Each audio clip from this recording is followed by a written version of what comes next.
رسول چلے گئے، اللہ سامنے نہیں ہے، قرآن ہماری بغل میں ہے، جیسے چاہیں گے اس کا انٹرپریشن کر دیں گے۔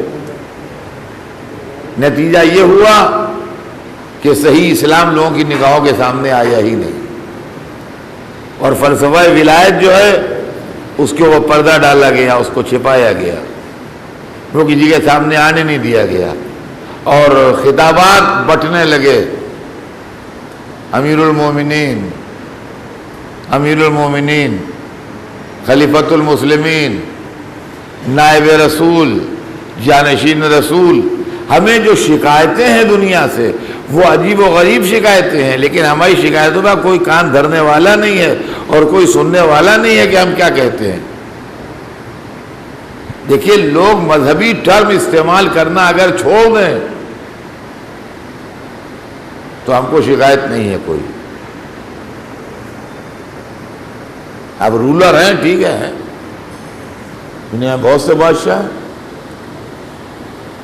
بہت سے صدر ہیں، بہت سے وزیر اعظم ہیں دنیا میں، بڑے پاورفل،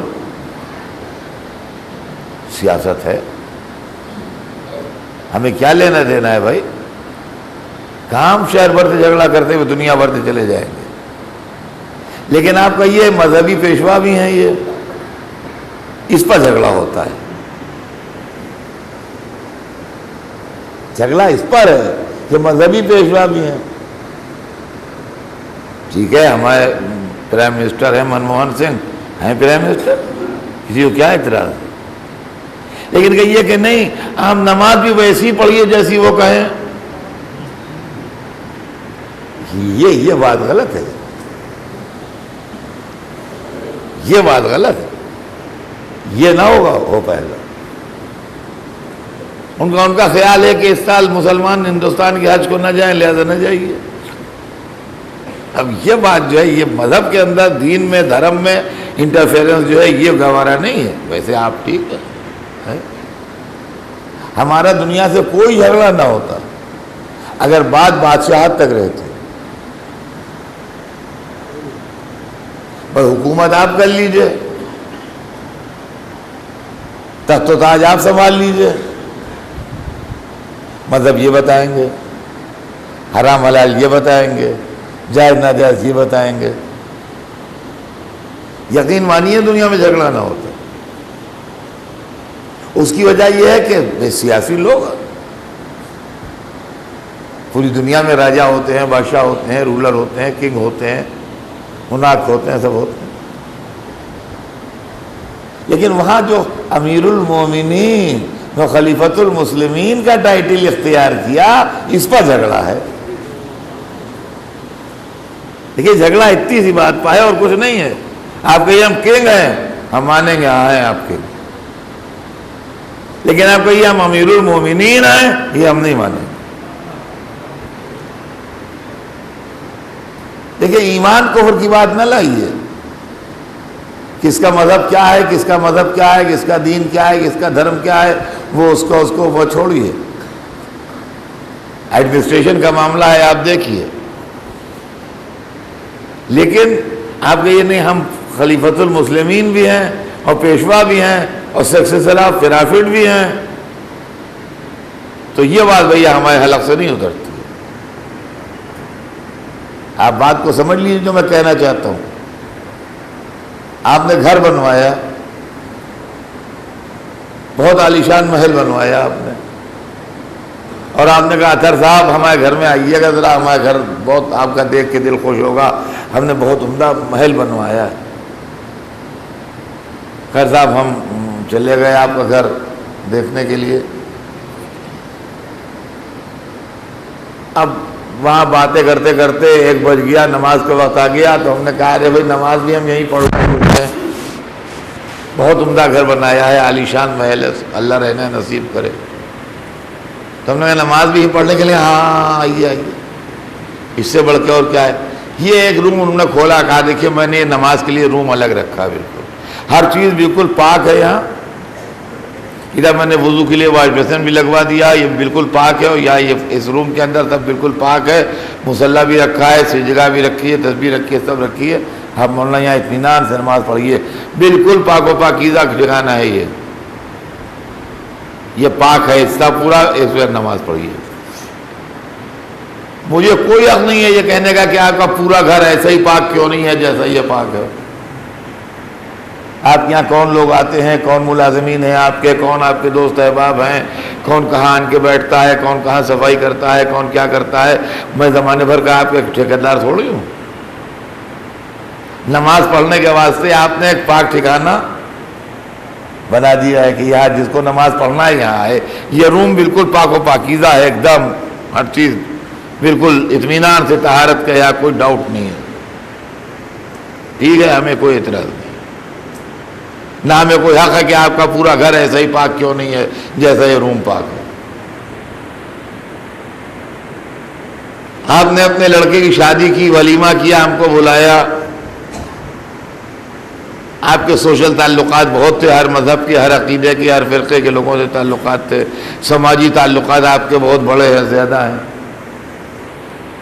ہر وہاں پہنچ کے ہم نے بھی ایک جائے ارادہ کیا کہ ہم بھی ایک پلیٹ لے کے ہم بھی شروع ہو جائیں کہیں۔ ارے نہیں اطہر صاحب آپ ہمارے ساتھ آئیے، ہمارے ساتھ آئیے۔ ہاں پہ ایک دوسری طرف لے گئے، ایک روم میں کچھ مولانا بیٹھے تھے، کچھ بڑے داڑھی والے لوگ بیٹھے تھے، ایسے لوگ بیٹھے تھے، کھیل کے آپ یہاں بیٹھ کے کھائیے، بالکل پاک و پاکیزہ اور بالکل صحیح انتظام یہاں پر ہے، بے کھٹ کے آپ یہاں جو کچھ ہو نوش کیجیے، سب یہاں آتا رہے گا، اور وہاں تو ہر طرح کے سب انتظام ہیں۔ آپ کے لڑکے کا ولیمہ ہے، ہمیں کیا حق ہے کہنے کا کہ آپ نے پورا انتظام ایسا ہی کیوں نہیں کیا جیسا اس روم میں ہے؟ بھائی ٹھیک ہے، آپ کے تعلقات ہیں، سماجی تعلقات ہیں، خدا جانے کون کون آ رہا ہے آپ کیا، کون کون کھا رہا ہے، کس کس کے لیے آپ نے کیا پکوایا ہے، کس نے پکایا ہے کیا نہیں، ہم کیا زمانے بھر کے ٹھیکیدار ہیں، تو ہمیں کوئی اعتراض نہیں ہے، ٹھیک ہے، آپ نے اپنے لیے یا اس طرح کے لوگوں کے لیے جو احتیاط سے کھاتے پیتے ہیں آپ نے الگ انتظام کر دیا، وہاں جا کے بیٹھے کھا لیجیے، یہ تو اعتراض کی بات نہیں ہے، نہ گھر میں اور نہ دعوت میں۔ لیکن آپ نے کہا حضرت ہم نے مسجد بنوائی ہے، ایک تو صورت یہ تھی کہ گھر بنوایا ہے، نہیں گھر نہیں بنوایا، مسجد بنوائی ہے، کبھی آئیے دیکھیے۔ خیر ہم چلے گئے صاحب مسجد میں، سبحان اللہ بہت عمدہ مسجد ہے بھائی، جنت میں گھر بنا لیا آپ نے، تو کیا کہنا، بہت زبردست مسجد بنوائی ہے، بڑی خوبصورت ہے، بہترین ہے سب۔ ظاہر تو مسجد میں آئے تو 2 رکعت نماز تو پڑھیں، ہم نے کہا ہم 2 رکعت نماز پڑھ لیں، کہیں کہ نہیں ادھر نہیں، اچھا دیکھیے یہ حصہ جو ہے یہ بالکل پاک مسجد ہے، ادھر پڑھیے۔ ارے پاک مسجد کیا ہے؟ بقیہ مسجد کیا نجس ہے؟ مسجد بھی ہے اور نجس بھی ہے، یہ نہیں سمجھ میں آتا کہ مسجد بھی ہے اور نجس بھی ہے، اور یہ پاک مسجد ہے، یہ اتنا ٹکڑا جو ہے یہ پاک ہے، بالکل ادھر نماز پڑھ لیجیے آپ۔ یہ کیا بات ہوئی صاحب؟ گھر میں تو ہم نے اعتراض نہیں کیا تھا آپ کے، جب آپ ایک روم کھول کے لے گئے تھے کہ یہ پاک ہے، بالکل یہاں نماز پڑھیے۔ اچھا دوسری مثال کی بات سنیے، آپ نے ولیمے میں بلایا تھا تو الگ روم میں بٹھائے کھانا کھلا دیا تھا، اب آپ نے کہا دردا ہمیں کیا مولا کی نیاز ہے آئیے گا، چلے گئے صاحب مولا کی نیاز کھانے کے لیے آپ کے، اب جب وہاں کھانے کے لیے بڑے تو آپ نے کہا یہ جو بالکل حلال و طیب نیاز ہے کھائیے، تو کیا نیاز بھی ہے حرام بھی ہے؟ وہ ولیمے میں تک تو سمجھ میں آتی تھی بات کہ پتہ نہیں کون کون آیا ہے، پتہ نہیں کس کس نے پکایا ہے، پتہ نہیں کیا چکر ہے، آپ نے محتاط لوگوں کے لیے، مولویوں کے لیے، اس طرح کے ٹائپ نمازیوں کے لیے، سب کے لیے اپنا الگ انتظام کر کے رکھا ہے۔ لیکن یہ کہ جو نیاز مولا ہے اس کے اندر حلال و حرام کا سوال، یا مسجد ہے اس میں نجس پاک کا سوال، یہ جھگڑا میں ڈالتا ہی بات، ورنہ آپ اپنا گھر بنائیے، کچھ کیجئے، ہمیں بحث نہیں ہے، آپ اپنے لڑکے کا ولیمہ کیجئے، کسی کو بلائیے، ہمیں بحث نہیں ہے، لیکن جب نیاز کا نام دیجئے تو ویسے ہی ہونا چاہیے، جب مسجد کا نام دیجئے تو ویسے ہی ہونا چاہیے۔ خلیفہ کہتے ہیں سکسیسر آف پرافٹ کو، بادشاہ نہیں کہتے رسول کے نائب کو، سلطان یا کنگ نہیں کہتے رسول کے نائب کو. لفظ خلیفہ جو ہے وہ سکسیسر آف پرافٹ کے معنوں میں آتا ہے. خلیفہ بھی ہیں اور راشدین بھی ہیں اور حدیث رسول ہے اور صحیح بھی ہے. تو اس کا مطلب کچھ غلط بھی ہے, کچھ غیر راشد بھی ہے, کوئی مسجد نجس بھی ہے, کوئی نیاز حرام بھی ہے.